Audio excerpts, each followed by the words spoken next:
The boardroom went silent the moment I walked through the door.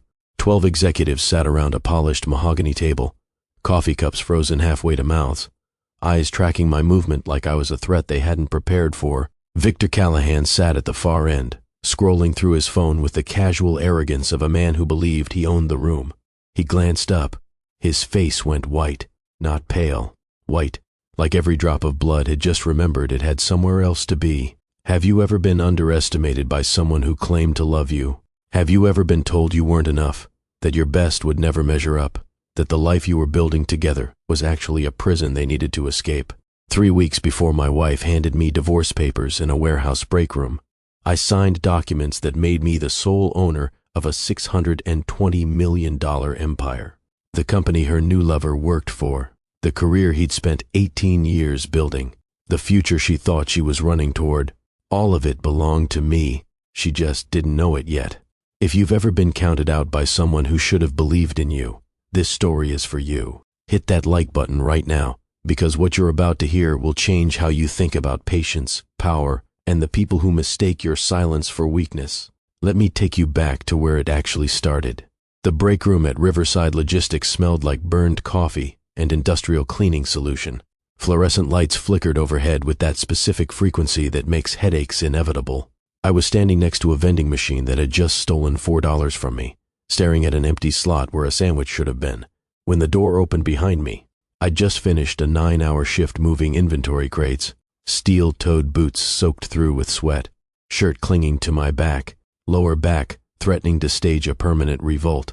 I still had 3 hours of paperwork ahead of me before I could go home to an apartment where the heat worked when it felt like it, and the neighbors fought loud enough that I knew their kids' names without ever meeting them. The door opened. My wife walked in wearing heels I'd never seen before, holding a manila envelope.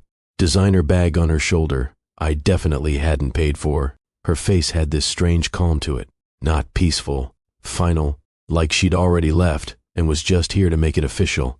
She wasn't alone. Behind her, leaning against the doorframe like he paid the rent on the building, which technically he did, was my boss, Victor Callahan. 3 years of condescending smiles.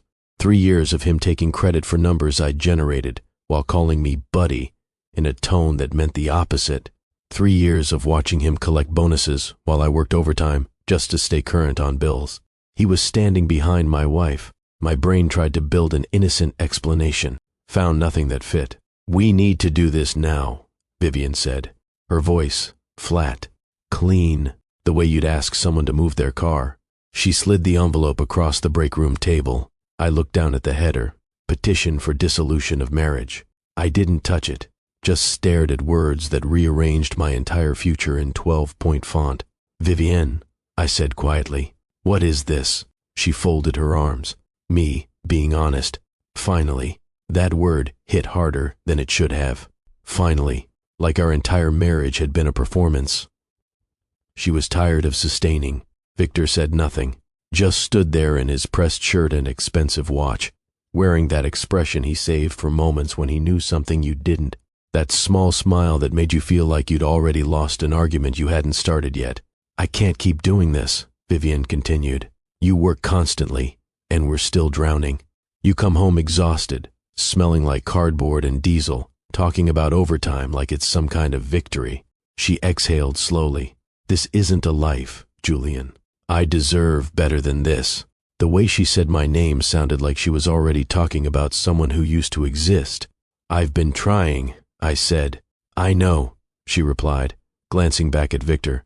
"That's exactly the problem. This is your best." Every late night she couldn't explain. Every weekend she had somewhere else to be. Every time I'd noticed the distance growing and told myself I was imagining things, being paranoid, not trusting enough. It all clicked into one ugly picture that had been developing in the dark for months. "You're leaving me for him," I said. She didn't flinch, didn't deny it. "I'm leaving because I deserve better." I should have said something cutting, should have dragged Victor out by his collar, should have made a scene that people would talk about for weeks. Instead, I stood there watching my wife slide her wedding ring off her finger and place it on the table next to the vending machine like it was a receipt she was returning. And in that silence, something settled in me, cold and clear and perfectly still. I wasn't losing a wife. I was finally seeing who she'd always been. The days that followed had a gray quality that's hard to describe, like the color had been turned down on everything. I went to work, answered emails, signed inventory reports with the same pen I'd used for 3 years, slept on my side of a bed that felt too wide and too honest. Her closet was half empty, bathroom shelves stripped of everything except a cheap hair tie she'd forgotten and a cracked bottle of lotion she used to complain I could never afford to replace. By the 4th day, the silence started talking back. That's when I opened the letter.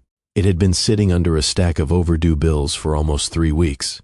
Thick cream envelope, my full legal name printed across the front in expensive-looking font, Julian Marcus Thorne, a name I almost never used. A name that belonged to legal documents and death certificates, not to a man buying $4 sandwiches from machines that kept his money. I'd almost thrown it away twice. The firm's name meant nothing to me. Ashworth and Chen, attorneys at law. The return address was downtown. High-rise district. The kind of address where decisions get made about people who will never see the room they happen in. I almost didn't go. Honestly, the only reason I did was because I figured it was connected to old debt. My mother's medical bills had left shadows in places I still hadn't fully mapped. Bad news was the only kind of surprise life had ever served me. But I went. The office had walnut paneling and leather chairs and that particular stillness that money buys. Not quiet. Still. Like even the air had been expensive to install. A woman in her 60s stood when I walked in. Silver hair cut sharp at the shoulders. Eyes that looked like they'd spent 40 years measuring the distance between what people said and what they meant. "Mr. Thorne," she said. "Thank you for coming. I'm Margaret Chen." I sat carefully, still in my work boots, still faintly smelling of warehouse dust and diesel fuel. "Your uncle passed away approximately 3 weeks ago," she began. "I'm very sorry for your loss." I frowned. My uncle. I barely had one. Then a memory surfaced. Dim, 20 years old. A man in a dark suit at my mother's funeral. A firm handshake. A business card. An envelope with $5,000 in it. And a note that said, "Use this well." Then nothing for 2 decades. I barely knew him, I said. Margaret nodded like that. Was exactly what she'd expected. "He knew enough about you." She slid a folder across the desk. Inside were account summaries, trust documents, equity schedules, pages of numbers so large my eyes kept sliding off them like they couldn't find purchase. "Your uncle spent 40 years building a private investment portfolio," Margaret explained. "Early technology acquisitions, industrial holdings, board-level equity positions in companies most people have never heard of but use every single day." Her voice stayed perfectly even. At the time of his death, the estate was valued at approximately $620 million. I actually laughed, not because anything was funny, because the alternative was believing what I'd just heard. "There has to be a mistake," I said. "There isn't. You are his sole heir, Mr. Thorne. Everything transfers to you, effective immediately upon completion of probate, which we've expedited. The accounts are already accessible. The holdings are already yours. 4 days ago, my wife had left me in a break room because I wasn't enough, because I was small, stuck, ordinary, a man whose best would never be sufficient. And now a stranger in a tailored suit was telling me I had just inherited more money than I could spend in 5 lifetimes. But it was the next sentence that stopped my heart. "Among the inherited assets," Margaret said, tapping a document near the bottom of the stack, "is a controlling equity stake in Meridian Industrial Group." I looked down at the name. I knew it. Every employee at Riverside Logistics knew it. Meridian Industrial Group was the parent company, the one at the top of the organizational chart that nobody on the warehouse floor ever thought about, the one that owned the building I worked in, the one that owned Victor Callahan's entire career, the one that now belonged to me. Vivian had walked away from a broke warehouse worker. She had no idea she'd just divorced the man who owned everything her new boyfriend had ever stood on. I sat very still in that leather chair, and for the first time in days, I didn't feel anything like grief. Before you think you know where this is going, trust me, you don't. Drop a comment right now and tell me, would you have revealed the truth immediately or played the long game like Julian? Because what happens next will surprise you. I didn't move fast. That's what people never understand about this part. If I'd wanted fast, Margaret could have had Victor Callahan escorted from the building before Vivian finished unpacking her suitcase into his guest bedroom. One phone call, one board vote, done. But I'd learned something from 3 years of being the person nobody looked at. Patience is only invisible to people who don't believe you're capable of using it. I resigned 2 weeks later. No confrontation, no speech. I handed a short letter to the front desk manager, cleared out my locker, shook hands with the few people who'd ever treated me like a human being, and walked out of Riverside Logistics on a Tuesday afternoon like I was just another burned-out employee who'd finally had enough. I put the envelope on Victor's desk personally. He didn't even look up. Probably for the best, he said, leaning back in his chair. Some people just aren't built to handle real pressure. I almost smiled. The divorce finalized quietly. Vivienne married him 19 days later. The photos were exactly what you'd expect. Rented venue with gold accents. Flowers chosen to impress strangers. She smiled like she'd finally arrived somewhere that mattered. He stood beside her with one hand at her waist, and the expression of a man who had never once considered the possibility of losing. People sent me the pictures, framed it as concern. Just thought you should know. I did know. I was already 3 steps ahead of everything they thought they'd won. Behind the scenes, Margaret introduced me to someone, Daniel Reeves, corporate attorney, 30 years experience, reputation for being thorough to the point of brutality. Your uncle chose discretion, Daniel told me during our first meeting. He influenced entire industries without ever appearing in the story. That's power most people never understand. Not the loud kind, the structural kind. We met weekly, always different locations, coffee shops, park benches, once in a library basement where Daniel spread documents across a table that smelled like old paper and institutional neglect. He taught me to read beyond the numbers, taught me to see how companies actually functioned beneath the polished surfaces they showed the world. Riverside Logistics looked successful, was successful by most conventional measures. Revenue climbing year over year, contracts with major retailers, industry recognition, but underneath, the foundation was rotten. Contracts awarded based on personal relationships rather than competitive bidding, expense accounts that didn't quite align with actual project costs, vendor agreements with companies owned by Victor's former college roommate, his brother-in-law, his racquetball partner. Nothing illegal, not quite, just the comfortable corruption that happens when nobody with real authority is looking closely enough to care. He's been careful, Daniel said, reviewing a particularly creative arrangement involving consulting fees and offshore vendor accounts. But careful isn't the same as clean. We found more safety reports edited to minimize incident counts, overtime records manipulated to avoid paying proper rates, 2 harassment complaints that had been settled quickly with non-disclosure agreements and cash payments that came from a discretionary fund Victor controlled personally. And then we found Rebecca Moreno, former senior logistics coordinator, 7 years with the company, exemplary record, 3 industry awards, promoted twice, then suddenly terminated for performance issues that appeared in her file only after she'd reported a vendor kickback scheme to human resources. She'd refused to sign the non-disclosure agreement they'd offered with her severance, so they'd made sure she couldn't work anywhere else.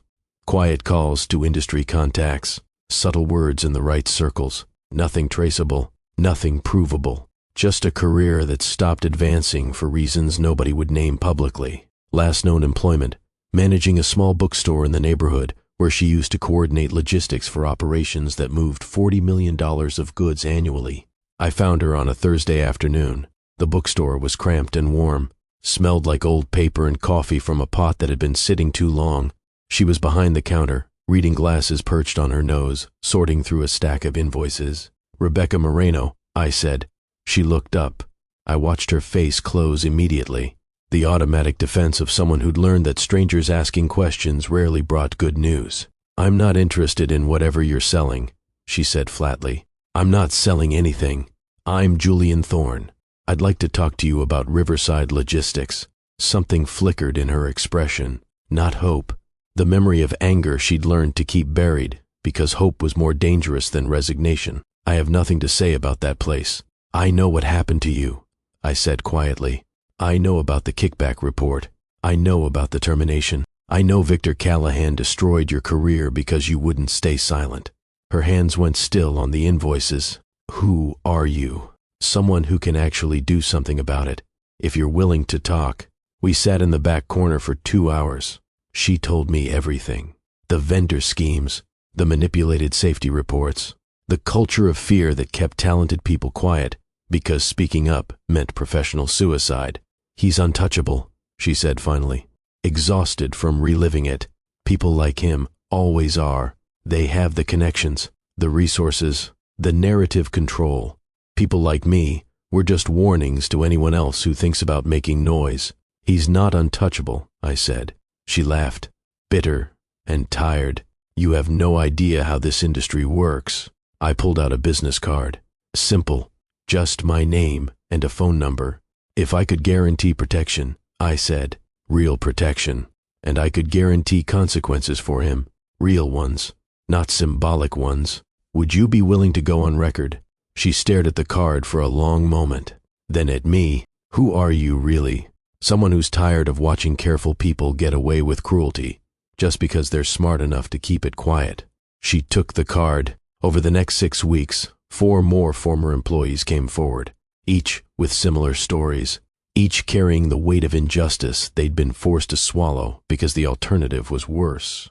Daniel compiled everything: documentation, testimony, financial records that painted a clear picture of systematic misconduct, masked by strategic silence and fear. When do you want to move? He asked. I thought about Vivienne, about the way she'd looked at me in that break room like I was a limitation she needed to escape, about Victor standing behind her with that small smile. Soon, I said. This is what real power looks like.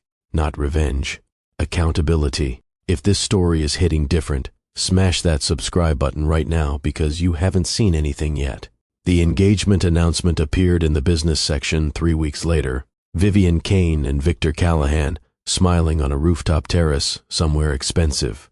The caption mentioned his firm's recent expansion, her new role as director of operations, their shared vision for innovative logistics solutions.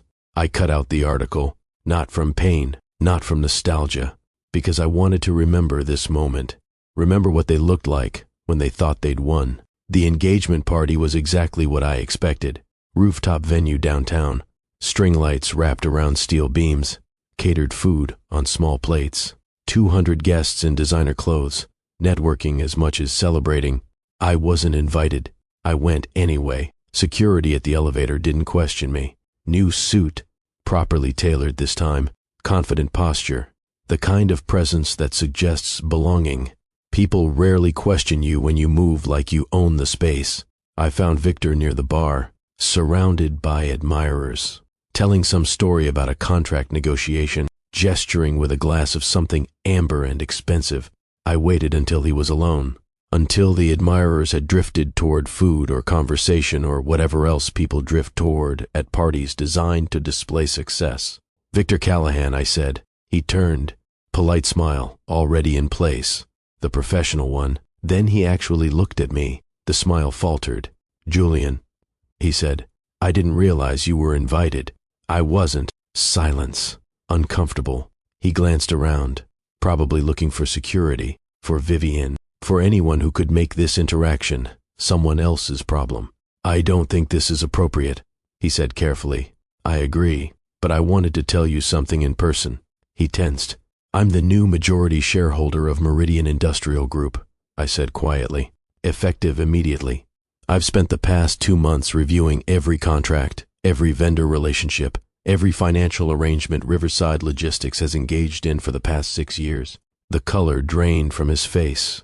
Tomorrow morning, the board will receive a full report detailing systematic misconduct, vendor fraud, safety report manipulation, retaliation against employees who reported problems. Your employment will be terminated for cause. The company will be restructured under new leadership, and every person you silenced will have the opportunity to tell their story without fear of consequences. He started to speak. I continued. You took my wife because you could offer her what I couldn't. You're welcome to her. But everything else you thought you owned, your position, your reputation, your future, that was never actually yours. It was borrowed, and I'm calling it back. I turned to leave, paused. One more thing. Martin Thorne, The silent partner who funded your entire expansion 18 years ago. The one who made your career possible. The one you thought was too distant to ever interfere. That was my uncle. You've been working for my family since you started. You just didn't know it. I left him standing there, silent and pale, while around us the party continued, oblivious. Vivian called me 3 times that night. I didn't answer. The 4th call came at 2 in the morning. I answered only because I wasn't sleeping anyway. What did you do? Her voice was raw, fury and fear in equal measure. I told the truth. I said, "That's all. Victor said you're trying to destroy him. Victor destroyed himself. I'm just making sure the right people finally see it. This is revenge." "No," I said quietly.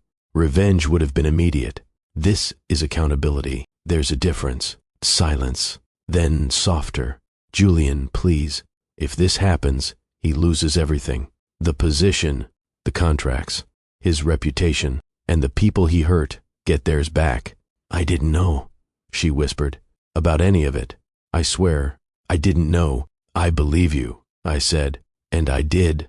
But you chose someone without knowing who he actually was. You chose the surface, the appearance of success.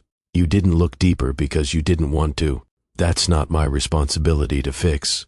I heard her crying, quiet, broken sounds that might have moved me 3 months earlier. Now they just sounded like the inevitable conclusion of choices made poorly. "I made a mistake," she said. "You made a choice. We both have to live with the consequences." I ended the call. The restructuring took 4 months. New leadership brought in from outside, new policies implemented, new oversight structures. Rebecca Moreno was offered her position back with a formal apology and 3 years of back pay covering what she'd lost. She accepted. Victor Callahan disappeared from industry publications. Last I heard, he'd moved southwest, taken a regional position with a mid-level firm that didn't ask too many questions about employment gaps. Vivian and I spoke one final time, 6 months after everything fell apart. We met at a neutral coffee shop, not Rebecca's bookstore, somewhere anonymous, where neither of us had history. She looked different, tired, the kind of exhaustion that comes from carrying weight you didn't expect and can't put down. "I wanted to apologize," she said. "For what specifically?" She flinched at the question. "For underestimating you, for assuming you'd stay small, for leaving before I understood what I was actually walking away from." "You weren't wrong," I said. "I was small. I was struggling. I was exactly what you said I was. But that was only part of the truth. You looked at me and saw limitations. You didn't see potential. You didn't see patience. You didn't see the possibility that circumstances might change. You saw one version of the future and decided it wasn't enough." I paused, chose my words carefully. "I'm not angry anymore, Vivian. I'm grateful. You leaving showed me who you were when things got hard. And you choosing Victor showed me exactly how you made decisions, based on appearance, on immediate benefit, without looking at foundation or character or consequence." She was crying now. "I loved you, maybe, but not enough to wait. Not enough to build something together, instead of looking for something already built. I stood to leave." "Julian," she said quietly, "if I had known, if you had known, you would have stayed for the money. That's not better." I left her there. I still run the print shop. Bought it outright 8 months ago, but kept my role exactly the same. Still clock in early. Still run the machines. Still eat lunch from the food truck that parks outside on Tuesdays and Thursdays. The building is paid for now. Equipment updated. Employees have benefits they didn't have before. Wages that reflect their actual value. Schedules that respect their lives outside work. Nothing looks dramatically different. That was intentional. I learned what my uncle understood. Real power doesn't need to announce itself. It just changes the structure quietly and lets the results speak. Some nights, I still think about that moment in the break room. Vivienne, in her expensive dress, telling me I wasn't enough. The divorce papers on the table next to the vending machine. Rain against windows that didn't seal properly. I think about how close I came to believing her, to accepting her version of who I was, limited, stuck, ordinary. And I think about the letter I almost threw away, the inheritance I almost ignored because it seemed impossible, the choice to look deeper instead of accepting the surface story. Victor Callahan thought he was untouchable because nobody with power was looking. Vivian thought she was trading up because she measured worth in obvious metrics. They both made decisions based on incomplete information, on assumptions, on the confidence that comes from never having been seriously wrong before. They were wrong about me, and by the time they realized it, the game had already changed. I fixed the crooked counter in my apartment eventually. Took an afternoon, proper tools, attention to detail. It's level now, perfect. But I kept the apartment, kept the neighborhood, kept most of the life Vivian thought wasn't enough. Because it was always enough. She just wasn't looking at it right.